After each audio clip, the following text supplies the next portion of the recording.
주일을 맞이해서 3부 예배 나오시고 또 영상으로 예배드리는 우리 모든 성도들을 주의 이름으로 사랑하고 축복합니다. 하나님 은혜와 평강 안에서 늘 믿음 안에서 강건한 성도들 되시길 바랍니다. 우리 옆에 분과 같이 인사하겠습니다. 예수님과 함께 합시다. 하나님을 기쁘시게 합시다. 그래서 우리 모든 성도들이 하나님 앞에서 신앙으로 승리하는 성도들 되시길 바랍니다. 오늘은 맥주감사주일을 맞이해서 요한복음 6장 1절로 13절 말씀, 예수님의 감사라는 말씀으로 함께 은혜를 나누겠습니다. 먼저 주여 말씀하옵소서 같이 하겠습니다. 주여 말씀하옵소서 주의 종이 듣겠나이다. 아멘. 하나님의 음성이 들리는 복된 시간이 되시길 바랍니다. 오늘은 맥주감사주일입니다. 짧게는 반년 동안 베풀어 주신 하나님 은혜에 감사하는 것이고, 크게는 지금까지 하나님께서 은혜 주시고 베풀어 주신 은혜에 감사하며 살아가는 것이 감사 절기를 지키는 목적이거든요. 그래서 하나님은 이스라엘 백성들에게 3대 절기를 지키라 그러거든요. 그러니까 1년에 3번은 반드시 감사해야 되는 거죠. 그래서 6월절, 77절, 초막절을 지키라고 합니다. 6월절은 아시는 것처럼 이스라엘 백성들이 430년 동안 애굽에서 종살이 하다가 구원받는 것을 감사해서 지키는 절기거든요. 77절을 오순절이라기도 하고 또는 초실절이라고 부르기도 하거든요. 즉 추수한 다음에, 보리를 추수한 다음에 감사한 것인데, 이것은 하나님께서 지금까지 공급해 주시고 채워주신 것에 감사하는 절기거든요. 초막절은 이스라엘 백성들이 40년 동안 광야에서 지내면서 하나님이 인도해 주시고 지켜주신 해에 감사하며 감사하면서 지키는 절기가 이제 초막절입니다. 이렇게 하나님은 1년에 3번 감사 절기를 지키라는 것은 감사가 그만큼 뭐라는 겁니까? 중요하다라는 거거든요. 그래서 오늘 본문 말씀, 우리의 믿음의 롤 모델이 되시는 예수님의 감사가 어떤 감사인지 함께 은혜를 나눔으로 우리 모든 성도들도 예수님의 감사를 가지고 응답받고 해결받고 치유되는 귀한 은혜가 있으시기를 바랍니다. 예수님의 감사 첫 번째는 긍휼의 감사입니다. 5절 말씀 같이 읽겠습니다. 예수께서 눈을 들어 큰 무리가 자기에게로 오는 것을 보시고 빌립에게 이르시되 우리가 어디서 떡을 사서 이 사람들을 먹이겠느냐 하시니. 아멘. 오병이어 사건은 사복음서, 마태복음, 마가복음, 누가복음, 요한복음에 다 기록된 사건입니다. 그만큼 중요한 사건이라는 거거든요. 그런데 마태복음, 마가복음에서는 오병이어 기적이 시작될 때 예수님이 무리들을 어떻게 보시냐면 불쌍히 여기셨다라고 말씀합니다. 그래서 마가복음 6장 34절 말씀 같이 읽겠습니다. 예수께서 나오사 큰 무리를 보시고 목자 없는 양 같음으로 인하여 불쌍히 여기사 이에 여러 가지로 가르치시더라. 아멘. 사람들이 많이 왔는데 목자 없는 양 같은 사람들이니까 예수님 마음에 어떤 마음이 생겼냐면 불쌍히 여기는 마음이 생겼습니다. 긍휼히 여기는 마음이 생겼다는 거거든요. 그래서 하나님 저들을 불쌍히 여겨 주십시오 라고 기도하신 거죠. 그런데 이 불쌍히 여기는 것이 뭐가 시작됐냐면 오병이의 시작이 되고 감사의 조건을 만드는 역할을 했다는 거죠. 그래서 제가 이름을 붙인 거거든요. 긍휼의 감사라고. 예전에 연탄 떼일 때, 우리가 연탄을 이제 떼일 때 그때 일인데, 주인집 집사님이, 주인집에 여집사님이 계셨거든요. 추운 겨울에 연탄을 갈아가지고 저녁에 주무시는데 갑자기 방이 차요. 그래서 부엌에 가봤더니 연탄이 꺼진 것이 아니라 연탄을 누가 가져갔어요. 빼가버렸어. 그러니까 황당하기도 하고 이게 화도 나기도 하고, 그래서 누가 그랬나 궁금하기도 하고, 근데 그 다음날 또 보니까 누가 와가지고 연탄을 또 가져갔어요. 그래서 새로 사는 그 집에 여자가 훔쳐간 것 같다는 감이 와요. 그런데 예수 믿는 사람인데 이게 증거도 없이 가서 따질 수가 없으니까 그날 저녁에 몰래 자는 척하면서 지켜봤답니다. 그랬더니 그 아래층에 살던 세대로 사는 여자가 와가지고 그 연탄을 빼가는 거예요. 그래서 너 잘 걸렸다 하고 나가서 딱 잡으려고 그러는데 자기 마음이 어떤 마음이 생겼냐면 짠한 마음이 생기더래요. 불쌍한 마음이 생겨요. 도대체 무슨 일일까? 얼마나 어려우면 주인집 연탄을 훔쳐갈까? 그것도 생연탄이 아니고 지금 불 붙여놓은 연탄을 가져갈까? 그래가지고 이제 기다려봤답니다. 그런데 얼마나 했냐면 2주 동안 그러고 있더래요. 그래도 참았다는 거거든요. 그런데 2주가 지나니까 찾아왔더래요. 그러면서 하는 말이 내가 연탄 훔쳐간 거 아시죠? 그런데 왜 말을 하지 않냐고, 왜 따지지 않냐고. 그러면서 사정을 들어보니까 남편이 일 저 일 하는데 안 돼요. 사업도 안 되고 망해. 그래서 점쟁이한테 찾아갔더니 점쟁이가 누구하고 대판 싸우면 남편의 애군이 없어진다고. 그러니까 이제 주인집하고 싸우려고 연탄 훔쳐갔는데, 그런데 이 여주인이 와서 성질을 내지 않고 싸우지를 않으니까 답답하니까 계속 하는데도, 그래서 도대체 왜 그런가 그랬더니 여주인이, 이제 우리 집사님이 그랬답니다. 점쟁이 같은 믿어봐야 아무 소망이 없으니까 교회 와서 예수 믿고 구원받으면 하나님 은혜 주시고 복 주신다고. 그래가지고 그 집이 뭐냐면 다 예수 믿고 구원받았다는 거죠. 그래서 이 구원의 역사가 시작된 게 뭐 때문에 시작됐냐면 불쌍히 여기는 마음으로 뭐 해주고 기다려주고 참아주고 견뎌냈더니 그것이 뭐가 됐냐면 구원의 감사의 조건이 된 거죠. 오늘 예수님이 우리에게 말씀하신 게 그런 의미거든요. 우리가 불쌍히 여기는 마음으로 보고 불쌍히 여기는 마음으로 생각하고 불쌍히 여기는 마음으로 말하면 그것이 나중에 우리에게 뭐가 되냐면 감사할 수 있는 조건이 되고 감사의 시작이 된다라고 말씀합니다. 그래서 하나님은 하나님의 일을 이루실 때, 역사를 이루실 때 누구를 통해서 일하시냐면 불쌍히 여기는 사람을 통해서 일하십니다. 출애굽기에 보면 이스라엘 백성들이 430년 동안 애굽에서 종살이 해요. 근데 하나님이 이제 인도하는 지도자를 세우려 하는데 그때 모세가 태어났거든요. 아시는 것처럼 그 당시에 아들이 태어나면 나일강에 던져야 되잖아요. 그때 갈대 상자에 띄워서 보내는데 그것을 누가 봤냐면 바로의 딸 공주가 봐가지고 열어봤더니 히브리 아이예요. 그런데 우니까 성경이 이렇게 말합니다. 불쌍히 여겨서 궁궐로 데려가거든요. 그러니까 하나님은 누구를 통해서 일하시냐면 불쌍히 여기는 사람을 통해서 일하시고 불쌍히 여기면 하나님께서 일해주셔서 이제 그것이 뭐가 되냐면 감사할 수 있는 일을 만드는 시작이 된다라는 의미거든요. 그래서 예수님이 불쌍히 여기셔서 뭐가 시작되냐면 오병이어 기적이 시작되고 하나님의 역사가 시작된 줄로 믿습니다. 또한 예수님은 불쌍히 여김으로 소경을 고쳐주시잖아요. 불쌍히 여김으로 병자를 고쳐주십니다. 불쌍히 여김으로 죽은 나사로를 살리십니다. 그러니까 불쌍히 여기면 이제 뭐가 시작된다는 겁니까?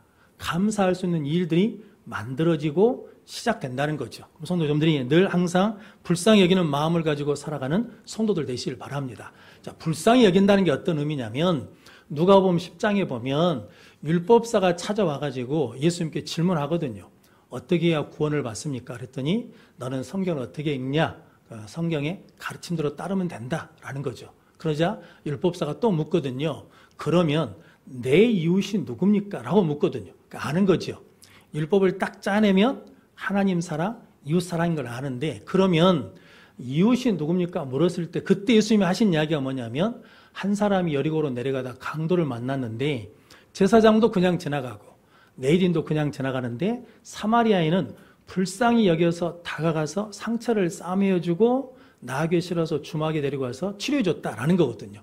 그러면서 하시는 말씀이 누가복음 10장 36절 37절 말씀 같이 읽겠습니다. 내 생각에는 이 세 사람 중에 누가 강도 만난 자의 이웃이 되겠느냐? 이르되 자비를 베푼 자니이다. 예수께서 이르시되 가서 너도 이와 같이 하라 하시니라. 아멘. 예수님이 내 이웃이 누구냐고 묻는 율법사에게 강도 만난 사람의 이웃이 누구냐고 물으시거든요.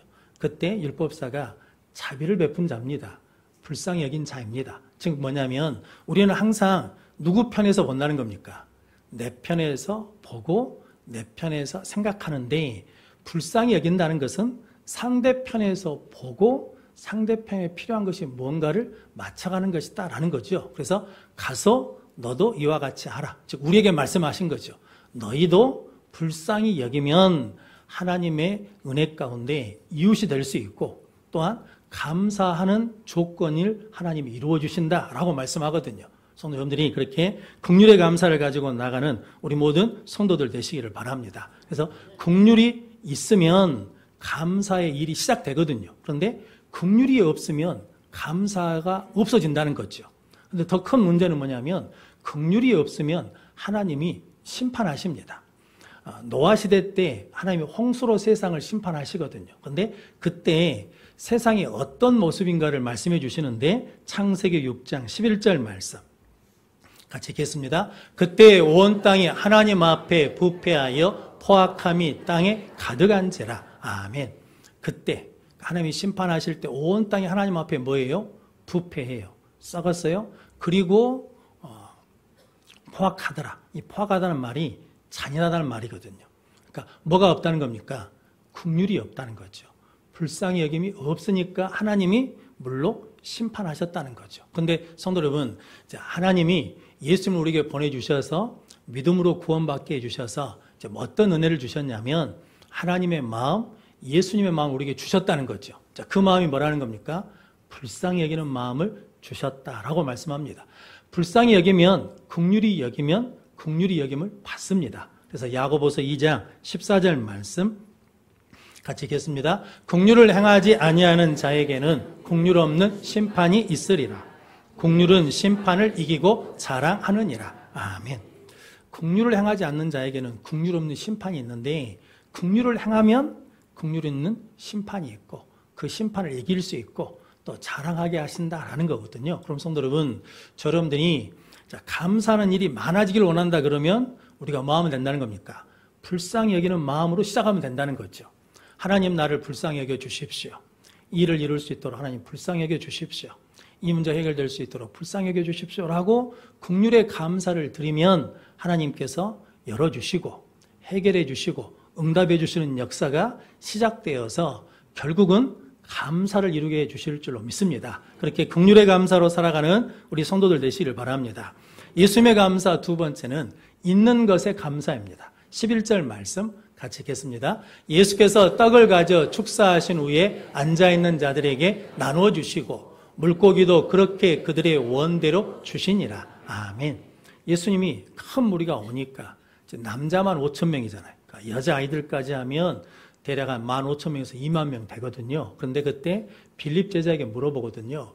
이 사람들에게 줄 수 있는 떡을 어디서 사오겠느냐라고 그랬더니 빌립이 하는 말이 200데나리의 떡을 사도 조금씩 나눠주기에 뭐라는 겁니까? 부족합니다. 그리고 안드레라는 제자가 한 아이에게 보리떡 5개, 물고기 2마리가 있는데 이것이 이 많은 사람들에게 어떤 것이 되겠습니까?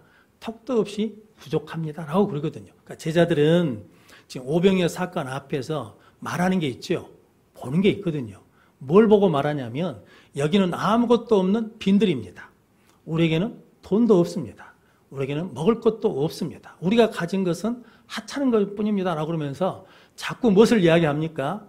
없는 것을 이야기하거든요. 그런데 예수님은 무엇을 가지고? 있는 것을 가지고 하나님 앞에 감사하거든요. 하나님, 보리떡 5개, 물고기 2마리가 있어서 감사합니다. 이것을 나누게 해주셔서 감사합니다. 라고 감사했다는 거죠. 전에도 말씀드린 것처럼 물고기라는 말이 원어로 옵사료라는 말이랍니다. 그러니까 이 옵사료라는 말이 어부가 물고기를 잡았는데 상품 가치가 없어요. 그러니까 내다 팔기는 안 되고 버리자니 아깝고 그래가지고 부둣가에다 버려놓는다는 거죠. 그러면 과나 가부가 와서 주워 먹으라고 던져놓은 물고기가 옵사료라는 물고기랍니다. 그러니까 실은 보잘것없다는 거죠. 그런데 예수님은 그 있는 것, 보잘것이 없어도 있는 것 가지고 뭐 하셨다는 겁니까? 감사했더니 그것이 뭐가 됐냐면 기적의 재료가 되고 5,000명이 먹고도 12바위가 남는 능력의 역사가 일어난 줄로 믿습니다. 그럼 성도 여러분, 저 여러분들도 항상 있는 것 가지고 감사하는 성도들 되시길 바랍니다. 우리도 그러잖아요. 없는 것 때문에 불평하잖아요. 뭐도 없다. 그런데 있는 것을 보고 있는 것을 찾아 감사하면 그것을 통해서 하나님이 큰 은혜를 더해 주실 줄로 믿습니다. 그래서 감사의 시점이 중요합니다. 예수님은 오병이어 기적을 통해서 5,000명이 먹고 12바위가 남아서 감사한 게 아니라 이미 보리떡 5개, 물고기 2마리를 가지고 감사했더니 5,000명이 배불리 먹고도 12바위가 남는 은혜의 역사가 일어난 줄로 믿습니다. 그럼 성도 여러분, 지금 있는 것 가지고 감사하고 지금 있는 것이 적어도 그걸 가지고 감사하면 하나님께서 큰 은혜를 베풀어 주실 줄로 믿습니다. 자동차 왕이라고 하는 헨리 포드에게 그런 일하고 있다 그러거든요. 시골의 학교에서 근무하는 벤이라는 선생님이 헨리 포드한테 편지를 썼답니다. 우리 시골에 있는 아이들한테 음악을 가르치고 싶으니까 피아노 살 수 있는 100만 원을 좀 보내주십시오 라고 그랬다는 거죠. 근데 헨리 포드에게 수많은 사람들이 도와달라고 그러니까 누가 진짜 도움이 필요한지 이분이 알기 위해서 100만 원 보내달라고 한 곳에 1000원을 보내줬답니다. 1000원을 받았어요. 우리 같으면 100만 원 도와달라고 그랬는데 1000원을 보내주면 어떤 생각이 들겠습니까? 자존심 상하지, 기분도 나쁘지, 우리를 뭘로 보고 거지로 보나? 1000원 주게? 그러면서 휙 던져버릴 텐데 이 벤이라는 선생님은 1000원을 받고 감사했어요. 이거 가지고 무엇을 할 수 있을까 찾아가지고 땅콩을 샀답니다. 그리고 땅콩 농사를 지었어요. 땅콩을 수확해가지고 수확의 일부분을 헨리 포드한테 싸서 보냈어요. 그러면서 감사 편지를 보냈거든요. 우리한테 1000원을 보내주셔서 감사합니다. 그것으로 땅콩을 심어서 이만큼 수확해서 보냅니다라고 보냈더니 헨리 포드가 그분은 뭐 할 필요가 있다는 거예요. 도울 필요가 있다. 그래서 100만 원이 필요하다 그러는데 얼마를 보냈냐면 1000만 원을 보내줬다는 거거든요. 1000원에 몇 배입니까? 100만 원 보내달라는데 1000원을 보내준 것은 10,000배 적게 보내준 거거든요. 그런데 1000원을 받고 감사했더니 몇만 배를 보내줬냐면 10만 배 더 보내줬거든요. 그래서 고린도 후서 4장 15절 말씀 같이 읽겠습니다. 이 모든 것이 너희를 위함이니 많은 사람의 감사로 말미암아 은혜가 더하여 넘쳐서 하나님께 영광을 돌리게 하려 함이라. 아멘. 감사하면 은혜가 뭐해진다는 겁니까? 더해져요. 그런데 성도 여러분, 1 더하기 1은 몇입니까? 2죠. 그런데 감사하면요, 1 더하기 1이 2가 아니에요. 10이 돼. 1 더하기 1이 100이 되기도 해. 1 더하기 1이 1000이 되기도 한다는 거거든요. 성도 누가 함께 하시니까? 하나님이 역사하시니까. 하나님의 은혜를 더해 주시니까. 그래서 스펄전 목사님이 촛불을 보고 감사한 사람에게는 달빛을 주시고, 달빛을 보고 감사한 사람에게는 햇빛을 주시고, 햇빛을 보고 감사한 사람에게는 천국의 영광을 주신다라고 했다라는 거거든요. 성도님들이 있는 것에 감사하면 이런 은혜를 주실 줄로 믿습니다. 근데 마귀는 우리가 감사하는 꼴을 못 보거든요. 그러니까 자꾸 뭐라는 거예요? 원망하고 불평하라는 거죠. 욥의 아내가 그러지 않습니까? 욥이 재산을 잃어버려도 감사해요. 믿음을 지켜. 자식을 잃어버려도 믿음을 지켜. 자기 몸이 병들어도 믿음을 지켜. 그러니까 욥의 아내가 당신이 이러고도 믿음을 지키냐? 차라리 하나님을 욕하고 죽어라 그러거든요. 그때 욥이 뭐라고 그럽니까? 우리가 하나님께 복을 받았으니 화도 받지 않겠느냐라고 그러면서 원망하지 않거든요. 그러니까 욥의 고백은 이거거든요. 내가 재산도 잃어버렸다. 자식도 잃어버렸다. 건강도 잃어버렸다. 그런데 아직도 나에게는 남아있는 것이 있다. 뭐가 남았다는 겁니까? 하나님이 남아있다. 예수님이 남아있다. 그래도 나에게는 누가 계시냐면 하나님이 계시다. 예수님이 계시다라는 믿음으로 감사했더니 하나님께서 고쳐주시고 갑절로 회복시켜 주시는 은혜를 누리게 된 줄로 믿습니다. 성도 여러분, 우리도 하박국이 선지자 고백한 것처럼 하박국 3장 17절 18절 말씀 같이 읽겠습니다. 비록 무화과 나무가 무성하지 못하며 포도나무에 열매가 없으며 감람나무에 소출이 없으며 밭에 먹을 것이 없으며 우리의 양이 없으며 외양간에 소가 없을지라도 나는 여호와로 말미암아 즐거워하며 나의 구원의 하나님으로 말미암아 기뻐하리로다. 아멘. 없고 없잖아요. 그런데 뭐가 있다는 겁니까? 하나님이 계시다는 거죠. 나는 하나님으로 말미암아 기뻐하리로다. 하나님으로 말미암아 감사하겠다라는 고백이거든요. 성도 여러분, 여러분들의 감사가 그런 복된 감사가 되시기를 바랍니다. 우리가 마지막에 죽을 때 붙들 수 있는 분은 딱 한 분밖에 없잖아요. 누굽니까? 예수 그리스도.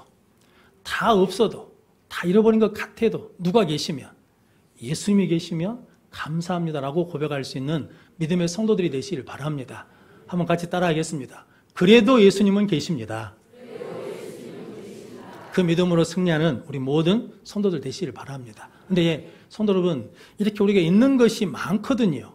그런데도 우리가 감사를 못해요. 왜냐하면 감사의 반대는 원망과 불평보다는 뭐냐면 당연하게 여기는 겁니다. 그러니까 당연한 줄 알아요. 우리의 일상이 당연한 줄 알아. 그런데 돌아가신 소설가 박한서 씨가 어느 날 저녁 먹고 집에 들어오다가 허리를 삐끗 하셨어요. 그래서 쉽게 생각하고 파스 한 장 붙이고 잤는데 아침에 일어날 때 보니까 일어나질 못하는 거예요. 그리고 세면대에 엎드려서 세수를 못하는 거예요. 그리고 기침을 못해요. 허리가 아프니까. 그래서 그분이 글을 썼어요. 일상인 줄 알았는데 일상이 아니라 특별한 일이라는 거죠.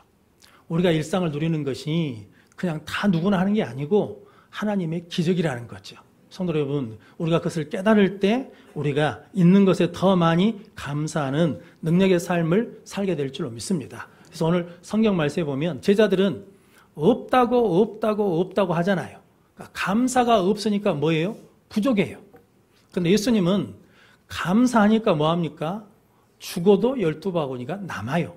그래서 예수님이 뭘 보여주셨냐면 십자가 감사를 보여주셨거든요. 그래서 고린도 전서 11장 23절 26절 말씀 같이 읽겠습니다. 내가 너희에게 전한 것은 주께 받은 것이니 곧 주 예수께서 잡히시던 밤에 떡을 가지사 축사하시고 떼어 이르되 이것은 너희를 유하는 내 몸이니 이것을 행하여 나를 기념하라 하시고 식후에 또한 그와 같이 잔을 가지시고 이르시되 이 잔은 내 피로 세운 새 언약이니 이것을 행하여 마실 때마다 나를 기념하라 하셨으니 너희가 이 떡을 먹으며 이 잔을 마실 때마다 주의 죽으심을 그가 오실 때까지 전하는 것이니라. 아멘. 예수님이 성만찬 하시면서 제자들에게 떡을 떼주면서 받아 먹어라. 이것은 너희를 위한 내 살이다.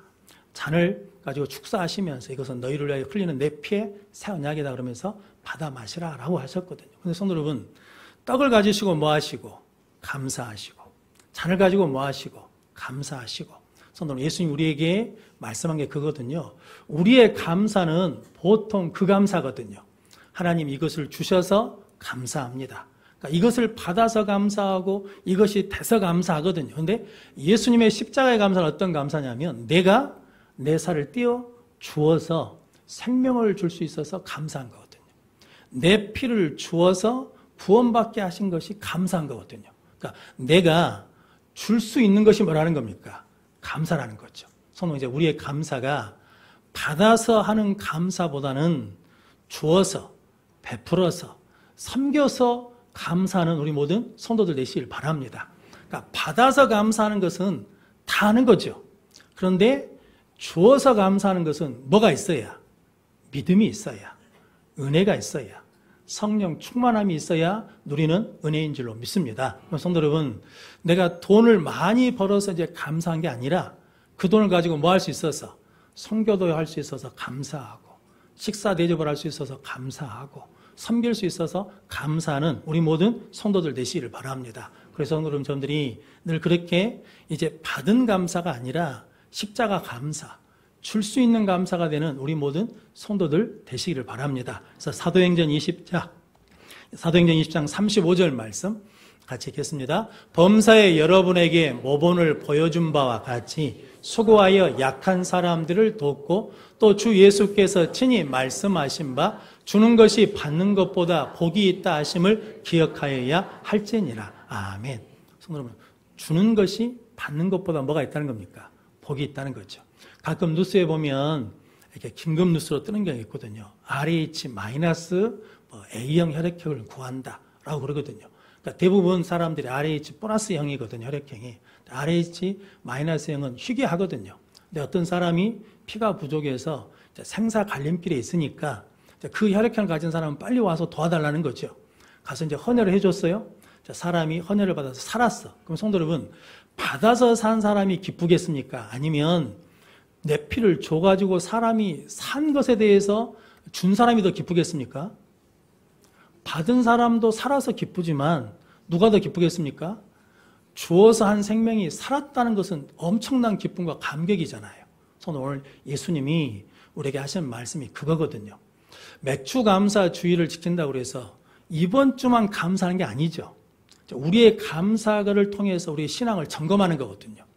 왜냐하면 감사가 있는 신앙은 살아있는 신앙이고, 원망하고 불평하는 신앙은 죽은 신앙이잖아요. 그러니까 우리가 늘 감사절기를 통해서 내 감사가 온전한 감사인지, 내 감사가 이제 우리의 환경을 뛰어넘은 십자가 감사인지를 점검하고, 우리의 감사가 받는 감사에서 주는 감사로 나가는 능력의 성도들이 되시길 바랍니다. 그러면 더 큰 감사의 능력과 축복을 가지고 승리할 줄로 믿습니다. 감사에는 능력이 있습니다. 다니엘이 감사했더니 사자굴에 들어갔는데 하나님이 사자 입을 막으시잖아요. 우리가 힘들고 어렵고 고난 중에 있는데 감사하면 하나님이 대적의 입을 뭐 하신다는 겁니까? 막아버리십니다. 요나가 물고기 뱃속에서 감사했더니 하나님이 물고기에게 명령해서 요나를 토해서 육지에 토해내거든요. 그러니까 힘들고 어려운 속에서도 감사하면 하나님이 뭐 해주신다는 거예요? 열어주시고 또 열어주시고 열어주시는 일을 누리게 될 줄로 믿습니다. 그래서 예수님의 감사, 긍휼의 감사로 감사의 조건을 열고 만들어가는 우리 성도들 되시고, 없는 것 때문에 불평하는 것이 아니라 있는 걸 가지고 감사함으로 더해주시는 일을 누리시고, 이제 그보다 더 큰 감사, 십자가 감사를 통해서 받는 것에 감사한 것이 아니라 이제는 주고 베풀어서 감사하는 능력의 삶을 사는 우리 모든 성도들이 되시기를 주님의 이름으로 축원합니다. 기도하겠습니다. 거룩하신 아버지 하나님 감사합니다. 맥주 감사제를 통하여 우리의 감사, 우리의 믿음을 점검하게 하시니 감사합니다. 우리의 하나님의 은혜가 시작될 수 있도록 우리에게 긍휼의 감사를 주시고, 있는 것에 감사할 때 더해 주시는 은혜와 복을 누리게 하시고, 십자가 감사를 통하여서 구원의 역사가 더해지게 하시고 우리의 삶이 더 부유해지는 역사가 일어나게 하여 주옵소서. 예수님의 이름으로 기도하옵나이다. 아멘.